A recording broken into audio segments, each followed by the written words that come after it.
আল্লাহ আপনি আমাদেরকে নামাজি বানান, রোজাদার বানান, হাজি বানান, আপনার পাগল আপনার হাবিবের পাগল বানিয়ে দেন।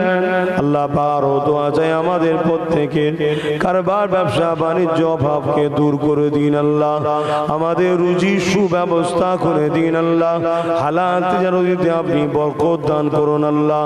তামাম বিশ্ব জুড়ে মুমিন মুসলমানদের উপরে সন্ত্রাসরা যে হামলা করছে, ওই হামলা থেকে মুমিন মুসলমানদের জান মাল হিফাজত করুন আল্লাহ। আল্লাহ আমার দেশের মধ্যে একদম সন্ত্রাসীরা মুমিন মুমিনাদের উপরে জুলুম করছে, অত্যাচার করছে, তাদের হাত থেকে মুমিন মুমিনাদের জান মালকে হিফাজত করুন আল্লাহ। আমার মাতৃভূমি ভারতকে বিদেশি শক্তি থেকে এবং দেশের মধ্যে যারা গাদ্দার আছে তাদের হাত থেকে আল্লাহ হিফাজত করুন। আমার দেশের সার্বভৌমত্বকে আপনি নিরাপদে রাখুন।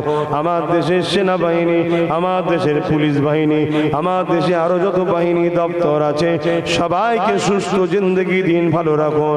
আয় আল্লাহর দোয়া চাই আমার বাংলাকে দেউলিয়ার হাত থেকে হিফাজত করুন। আমার বাংলাকে আল্লাহ নাই সত্য ইনসাফের উপরে আল্লাহ পা মিলে মিশে একতার সাথে মানুষে মানুষে চলার তৌফিক দিন।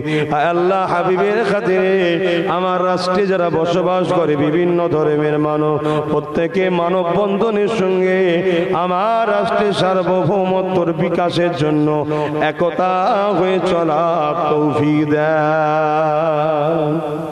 এই গ্রামে শান্তি দিন, এই গ্রামে মিল মোহাব্বত দিন, এই গ্রামে একতার সঙ্গে চলার তৌফিক দিন আল্লাহ। চতুর্দিকে মুনাফিক জালিমরা এক হয়ে যে আমার কম ও গরিবদের ঘরে অত্যাচার জুলুম করতে চাইছে আল্লাহ।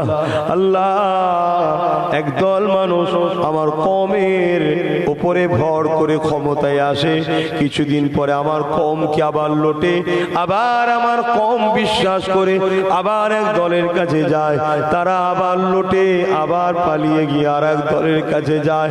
আল্লাহ পাক এইভাবে আমার কমকে বারবার বারবার ধোঁকা দিয়েছে। আল্লাহ এই কমের জন্য আমাকে কিছু করার তৌফিক দেয়। যদি এরা আমার সাথ দেয় আল্লাহ তুমি এদেরকে কবুল করে নাও, দুনিয়া একসাথে রাখো, পরকালে একসাথে জান্নাত নসিব করে দেবে। আল্লাহ আমার আব্বা আম্মা ভাই বোন স্ত্রী বাচ্চা সকলকে নসিব করবে আল্লাহ। দিন ইসলামের প্রেম আর সম্মান নসিব করেন আল্লাহ।